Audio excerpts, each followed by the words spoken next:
शेतकरी मित्रांनो, 1 वर्ष झालेली ही बाग आहे. 18 लाख रुपये पहिल्या बहरामध्ये हिने 3300 झाडामधून कमवून दिलेले आहेत. पिंक तैवानची ही बाग आहे, तुळजापूर तालुक्यामध्ये सरडेवाडी गावामध्ये. आता याला आपण दुसरी छाटणी घेऊन 2 महिने होत आलेले आहेत. याप्रमाणे तुम्हाला सेटिंग दिसणार आहे. 40 डिग्री तापमानामध्ये पण प्रॉपरली याला सेटिंग आहे.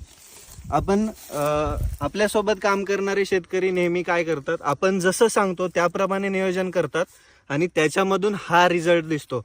याच्यामध्ये फुल बेडमध्ये शेणखत भरलेलं आहे, रासायनिक खत भरलंय, डबल ड्रिप टाकून दुसऱ्या बहराची आपण तयारी केलेली आहे आणि याच्यावरतीच आपण जूनला हा तिसरा बहर पण घेणार आहोत. म्हणजे कंप्लीट 2 वर्षामध्ये 3 बहर कंप्लीट होऊन एक साधारणतः या 3300 झाडामध्ये आपलं 160 टन माल काढायचं टार्गेट आहे. ऑलरेडी आपला 58 टन माल काढून झालेला आहे आणि त्याच्यामध्ये आपल्याला 3300 झाडात 18 लाख रुपयाचं उत्पन्न भेटलं होतं. आता हा माल 15 ऑगस्टच्या आसपास आपल्याला चालू होणार आहे आणि त्यावेळेस पेरूला भाव असतो